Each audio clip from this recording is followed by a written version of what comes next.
Americanos e europeus tentam domar o mercado e aumentam o socorro aos bancos e às seguradoras, por enquanto sem resultado.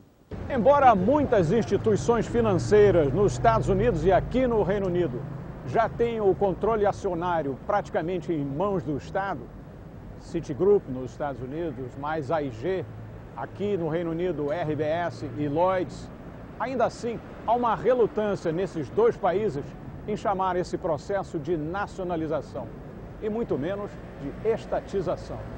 O Sem Fronteiras desta semana busca soluções em outras crises, como a japonesa e a brasileira, e tenta entender os prós e contras da estatização.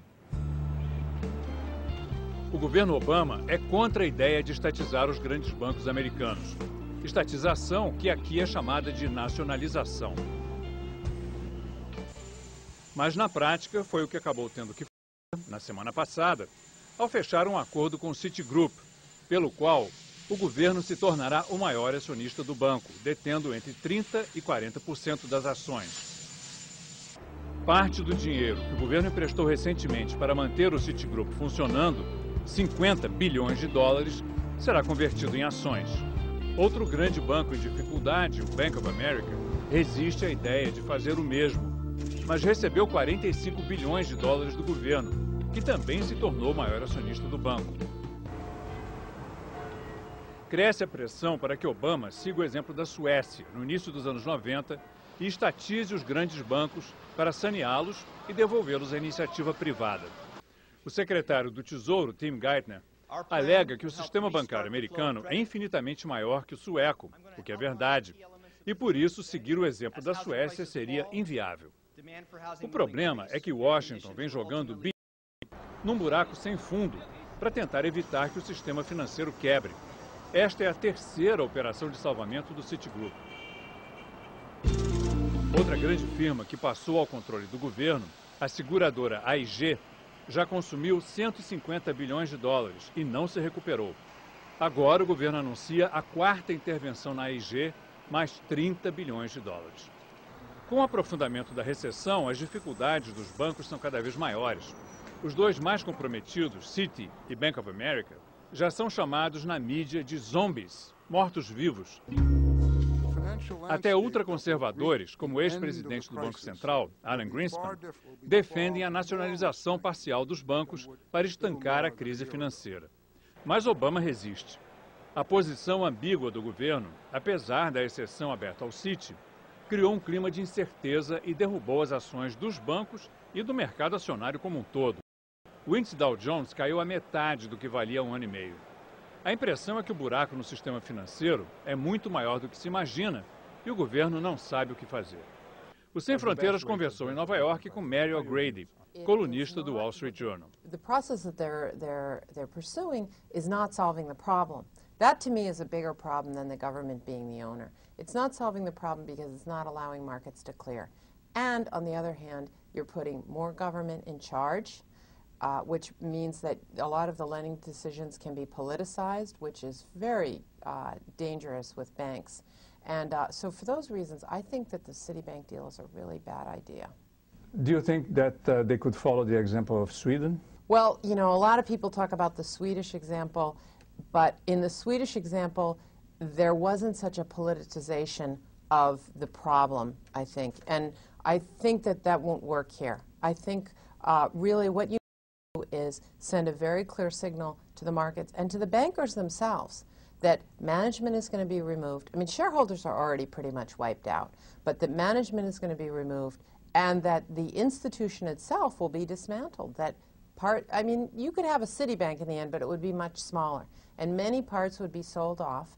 And in the end, the government is going to have to take a lot of the bad assets, similar to the way they did with the Resolution Trust Corporation in the late 80s or early 90s. It's funny because since I'm here and only read the U.S.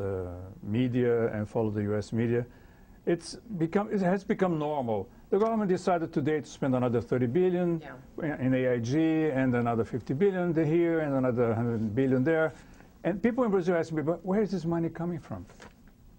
Well, it's going to be borrowed. It's going to be borrowed. I mean, I think that The thing that I will defend the government on this point is that until you get the financial sector working again, none of this other stuff, the stimulus bill and creating jobs and Medicare and all the kinds of things that Obama wants to do, none of that can work. You have to get the financial sector working again. But now we are in the middle of the problem. We have to deal with that. And the debt that will come about as a result of bailing out depositors is going to be a lot of money. That's why I think there's a lot of concern about adding the stimulus package on top of that, because the most important thing is fixing the financial sector. And the U.S. government is going to have to borrow that money.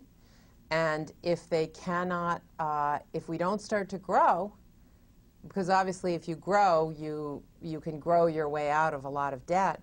But if we don't start to grow, then, you know, there's a lot of concern that the Federal Reserve might start monetizing the debt. And that's why you see gold over $900 an ounce, because there's certainly a worry about that. It hit 1,000 the other day, right? It hit 1,000 and then it pulled back a little bit.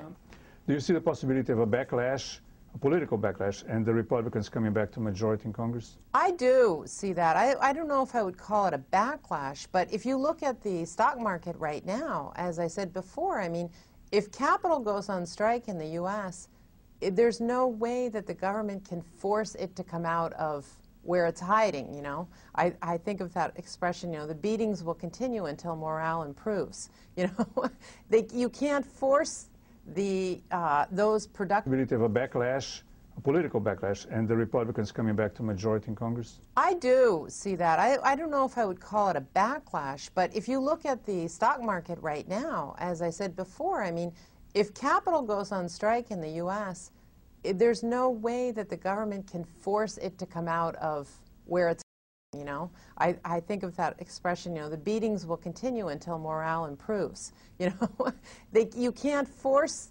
those productive members of society to be more productive. That happens with the proper incentives. So, you know, if productive members of society withdraw, then you're not going to have the growth numbers, you're not going to have the tax revenues, you're not going to have the job creation, you're not going to have the recovery. And I think that there will be, you know, that the Obama administration, the Democrats will have to answer for that.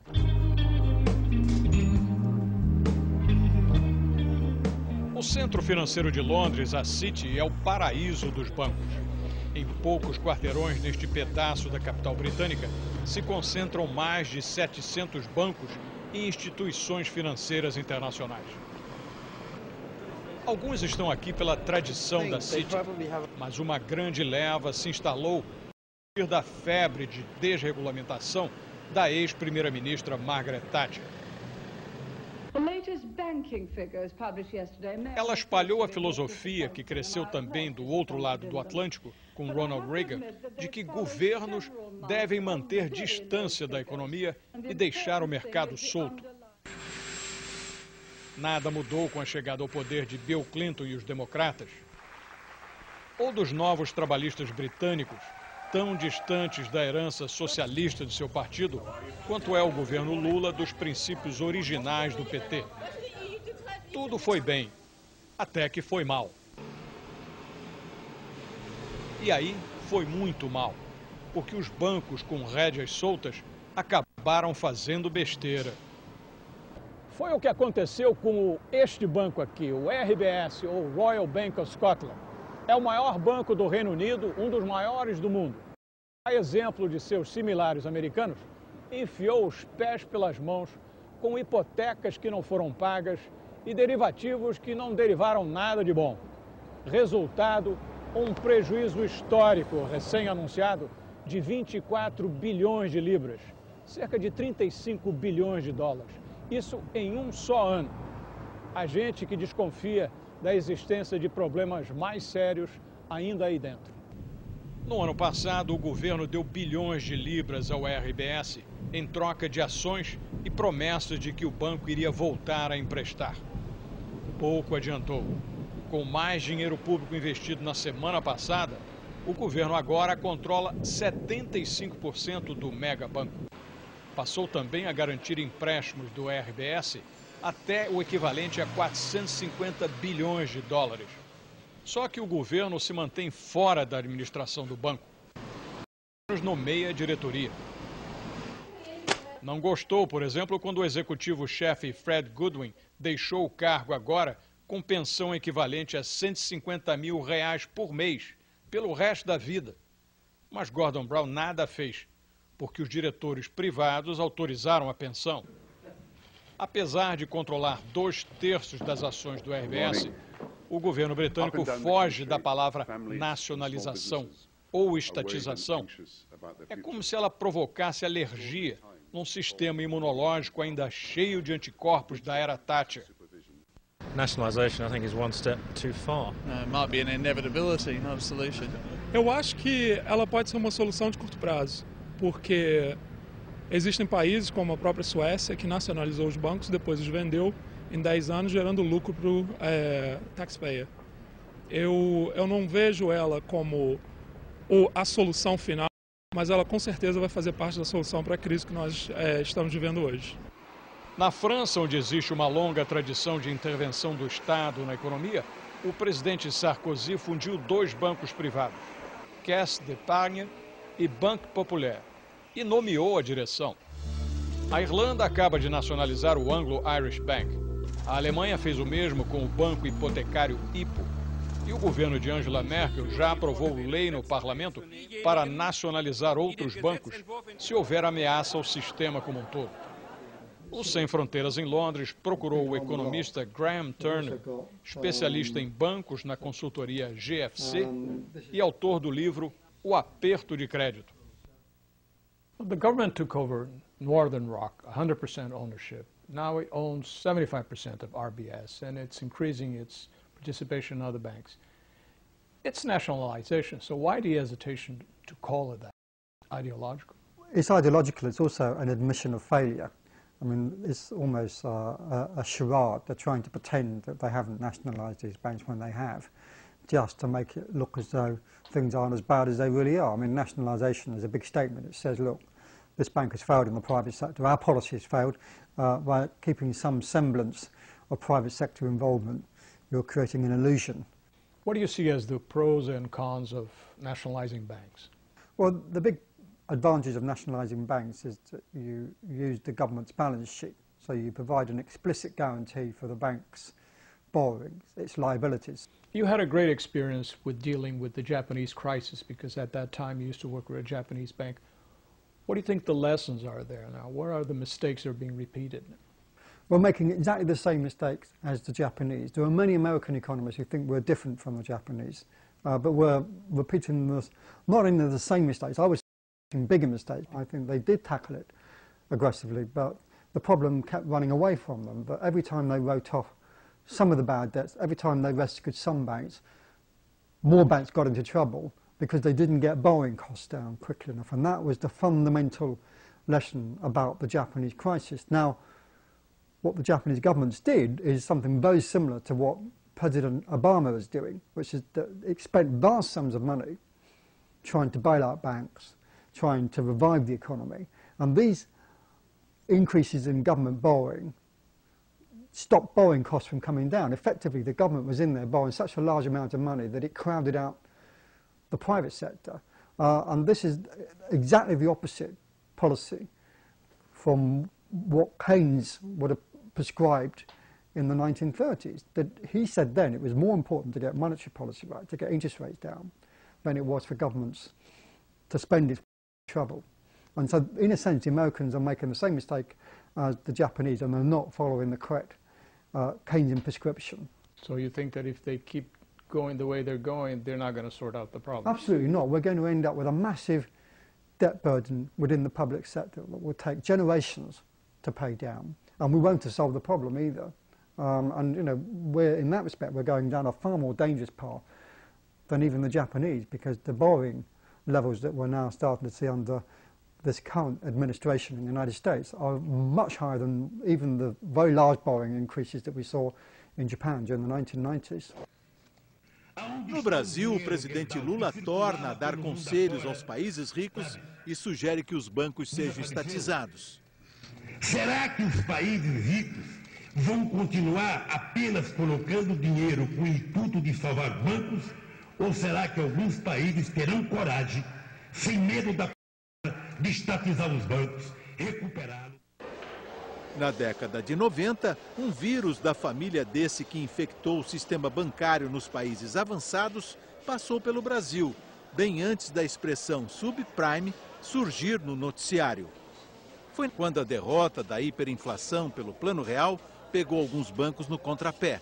Na nova realidade econômica, não só o lucro inflacionário perdeu força, como os créditos podres, a gestão arriscada, os malabarismos contábeis não podiam mais ser encobertos como antes, quando os gestores contavam com uma camuflagem perfeita, a balbúrdia criada pela mudança constante dos valores monetários. Entre os bancos infectados estavam 3 gigantes: o Nacional, o Econômico e o Bamerindos. Na iminência do vírus se espalhar e causar o que os economistas chamam de crise sistêmica, o governo Fernando Henrique decidiu lançar o PROER, Programa de Estímulo à Reestruturação e ao Fortalecimento do Sistema Financeiro Nacional. O nome grande disfarçava o objetivo prático: intervir nos bancos infectados, separar os títulos podres, vender a parte boa e higienizar o sistema. Foi uma operação cara. Estima-se que o PROER tenha custado 20 bilhões de reais. Apenas uma fração do que será gasto no PROER americano, mas quantia significativa para o Brasil, 2,7% do PIB. À época, a oposição criticou, bateu bumbo, patrocinou o CPI. Hoje, no poder, se vangloria dos resultados. Quando a crise começou, o presidente Lula citou o PROER e ironizou o presidente Bush. Eu liguei para ele para falar: ô Bush, o problema é o seguinte, meu filho. Nós ficamos 26 anos sem crescer. Agora que a gente está crescendo, você vem atrás. Resolve a tua crise. Daí. E depois o Brasil tem know-how. O Brasil tem know-how para salvar banco. É só criar um PROER. Com o PROER, o sistema bancário ficou mais forte e banqueiros poderosos, com influência política, foram processados. Ângelo Calmon de Sá, controlador do Econômico, foi condenado a 13 anos de prisão em regime fechado por crimes contra o sistema financeiro. O ex-presidente do Nacional, Marcos Magalhães Pinto, pegou 28 anos de prisão. Eles recorrem em liberdade. José Eduardo de Andrade Vieira, do Bamerindos, não foi processado por fraude, mas está com os bens indisponíveis até hoje. Será que, em matéria de controle bancário, o Brasil tem algo a ensinar aos americanos e europeus? O Sem procurou Gustavo Loyola, ex-presidente do Banco Central, considerado um dos pais do PROER. Deixando de lado a escala de valores entre o que foi feito aqui no Brasil e o que está sendo tentado nos Estados Unidos e na Europa, valores muito maiores, qual é a diferença do que foi o PROER e do que é agora, do que são agora essas operações de salvamento de bancos na Europa e nos Estados Unidos? Bom, eu acho que a grande diferença que eu mencionaria logo de imediato é que aqui houve uma ação muito rápida, né? Não houve essa procrastinação que nós estamos vendo, principalmente no caso dos Estados Unidos, né? O segundo lugar é que aqui nós fizemos o mecanismo do good bank, bad bank, ou seja, o banco ruim e o banco bom. Separamos os ativos bons de um lado e os depositantes e tal, e essa parte boa foi vendida para bancos que estavam em boa situação, né? Enquanto que nos Estados Unidos, por exemplo, não existe muito essa possibilidade, porque os bancos que estão com problemas são grandes demais e provavelmente você não tem uma instituição para a qual possa se transferir esse banco bom. Eu acho que essa é uma outra dificuldade que existe, principalmente nos Estados Unidos.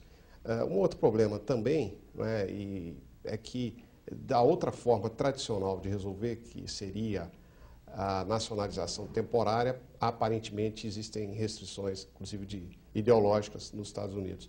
Então, há essa procrastinação. Eu acho que o que o PROER ensina, né, é que é preciso agir rapidamente. É uma operação de pronto-socorro, de urgência. Não há como ficar procrastinando, porque na medida que o tempo passa, a situação dos bancos vai piorando e a situação da própria economia. Quer dizer, há um adiamento da recuperação econômica a cada dia que passa.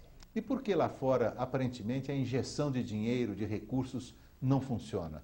Quando você põe lugar, outro lugar cai e assim vai. Porque essa injeção gota a gota de recursos, ela não funciona justamente porque ela não é capaz de recuperar o banco, quer dizer, não recupera a credibilidade, a confiança no sistema bancário. Então é como se você estivesse desperdiçando esse dinheiro, quer dizer, jogando gota a gota, não tem nenhum resultado, né? É como tomar um remédio com uma dose abaixo daquela que é recomendada. Quer dizer, você só está intoxicando o seu organismo com um remédio, mas não está levando a cura nenhuma. E por que não se consegue restaurar a confiança?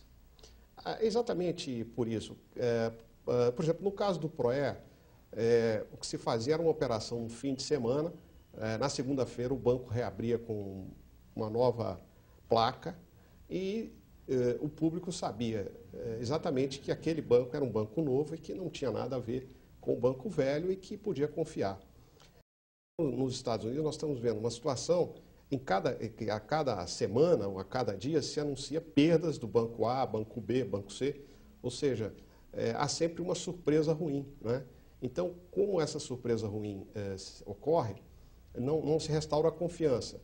E não se trata apenas da confiança do público no banco, mas a confiança do próprio banco em voltar a emprestar, né? O banco ele não sabe realmente quanto que ele tem de capital para poder emprestar, porque ali adiante ele pode ter uma perda maior até do que ele esperava. Porque o PROE não foi só uma operação em que se transferiu, se fechou bancos, se transferiu ativos e passivos desses bancos para outros bancos com a ajuda do Banco Central. Foi um processo de reestruturação de toda a regulação bancária no Brasil. Foi um processo de reestruturação do sistema de bancos federais, que todos eles foram recapitalizados.